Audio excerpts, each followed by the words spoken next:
This is of course a Glock 17 and a Streamlight TLR-3. This review is going to cover the Streamlight TLR-3 compact rail-mounted tactical weapon light. First, some philosophy, I guess, behind the reasons that I think a weapon light is needed on your gun. I think that, despite all of the myths that, oh, if you use a weapon light, you'll just illuminate yourself and become a target for the criminal. You'll give away your position, this and that. You'll just get shot if you have a weapon light on your weapon.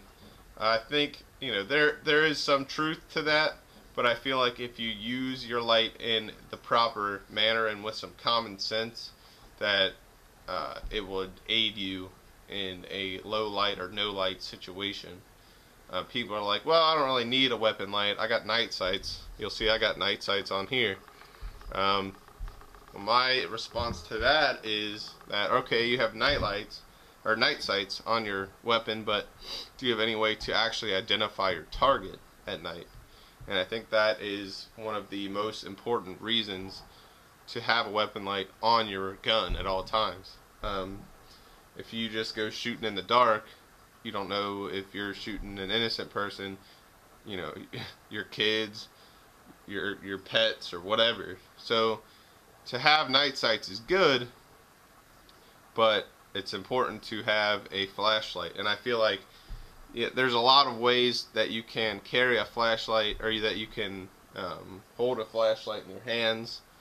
Maybe if you didn't have a weapon or you had a weapon that wouldn't accept a weapon light, you can do some different carry methods.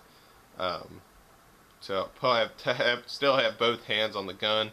I think that's great and all, but nobody's going to practice that. People barely go out and practice shooting, let alone practice shooting holding that weapon light. I think that's just the truth of the matter. I think an average person might go shoot their gun once a month, 50 rounds out of the, maybe. So if they're barely practicing their marksmanship skills at the range, I don't think they're really going to remember, oh, hey, I need to practice with holding my flashlight too. It's just not going to happen, because it's not a convenient thing for people to do, I guess. You got to bring your flashlight, you got to practice holding it. So if you're gonna have a weapon that you can't mount a flashlight to, I would highly suggest at least practicing how you're going to deploy the flashlight and the weapon, holding it, how you're going to do that, whatever method you think is best. I think that having the light mounted to the gun is best. You can have both your hands on the gun at all times, maximum control, and all that. And yeah, you might give away your position, but I think if you wait until you need to identify a target, don't turn it on while you're coming out of your bedroom or whatever. Come down the steps, come down the hallway, whatever. If you see movement, hit them with a light. If it's a threat, do what you need to do. If it's not a threat, at least you have identified your target with that flashlight. You just use a little common sense, and I think it'll really benefit what you're trying to do, and in identifying your target. So enough about the philosophy. Now on to maybe some of the specs of the light. This is, of course, the TLR-3 weapon light, and I think this is the stripped down version of their other models. It's a single mode light. You only have one brightness. You don't have a strobe or anything like that. But I don't really know that it's needed. I think a strobe would be nice to have to sort of disorient your target a little bit.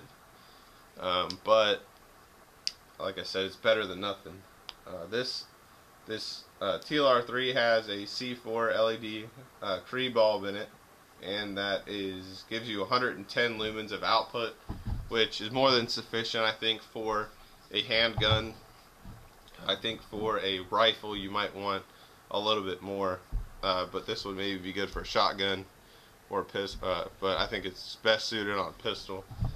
That 110 lumens will pretty much light up anything within 50 yards, and I don't think most of us have that much room in our houses. Maybe you do, but I think that, you know, out to 50 yards, maybe outside if you're out and about in a low light or no light situation, light up an alley pretty well if you needed to.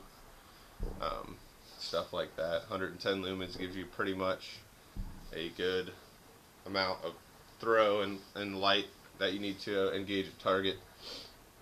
So the runtime on this, and this runs a 3-volt CR2 lithium battery. And the lithium batteries do a pretty good job putting out power and stuff like that.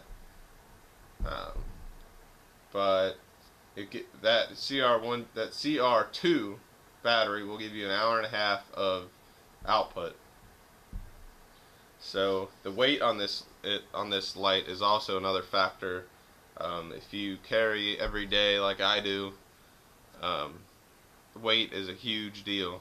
I'll have to tell you that I just carried this Glock 17 for about a month when I was carrying my car PM9, and the weight between the two is about a pound. And you don't think that pound would really matter throughout the course of a day, but wearing your gun for 12 hours, having, you know, even this Glock 17 that only weighs, I think, 30 ounces loaded, fully loaded. When you put that in a holster on the side of your belt, it really starts to wear on you a little bit by the end of the day. I can tell you right away, when I switched back to my car PM9, it was like night and day. I couldn't even, after carrying this for a month, I couldn't even tell that I had the car PM9 on my side because the weight is so much less. So I can tell you that every ounce of weight you can save when you pick a weapon light, it's going to be, you know, in any accessories for that matter, it's going to be a big deal. So the weight on this is 2.3 ounces, and like I said, on the Glock 17, that, you know, you're not really adding that much weight. You're approaching, you know, 1911 empty weight, which is like 35 ounces or something.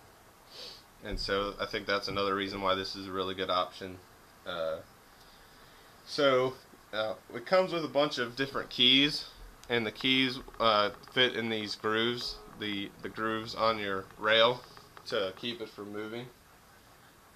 I don't have the keys right. Well, I have the key for the Glock. I was just switching it out with my PF9 for a different review. But so they're supposed to come with the keys. When I bought this one, it did not come with any keys, so I don't know what the deal with that is. I had to order the key set separately. I don't know. You can get them online. But also, this screw is supposed to allow you to have to be able to take it off the gun pretty fast, and I haven't really seen that. When you get it on the weapon and you tighten it down, it pretty much is on there. If you don't tighten it all the way down, it's not gonna work. But there's a spring in here, and it's supposed to allow you to take it on and off pretty fast. But like I said, when you have the key in there and you actually get it on real tight enough to where it won't move side to side and wiggle and all that, it doesn't really happen. So, but it's not a big deal. I mean, for the price, and that's what I guess I'll hit on next, for 75 bucks, you can have a Streamlight TLR-3 when, you know, Surefire X400. Just the price I see right now online, $650. Really? That's crazy. The Surefire, another Surefire, $580. Like, these are so ridiculous prices. I mean, even the cheap, say an Insight M6X, $370. Who's really gonna pay that much for a light? Not me. I don't know. I'll take my Streamlight for 75 bucks any day over any of these other lights. And I got this light off of bowtouchtactical.com. I like their site a lot. They have free shipping, no tax on all their stuff that they sell on there. Sometimes they have sales and stuff like that. That's just where I got it from. Some other places online, you know, I don't know, even some of the Streamlight TLR-2s are like $320, but those have a laser and a strobe. So, but it's just still too much for me, just for a weapon light. So this is personally my favorite weapon light, since it's lightweight, low cost. Only only have one battery to worry about, and also on this, like I said, it's a single mode light, but so that if you press this one side down, it's a momentary. So you could, I guess, strobe it yourself. I don't know, or you can go on the other side and turn it on. You'll see the beam is pretty nice, but that's just a few thoughts that on what I think about the TLR-3 weapon light. Thanks for watching.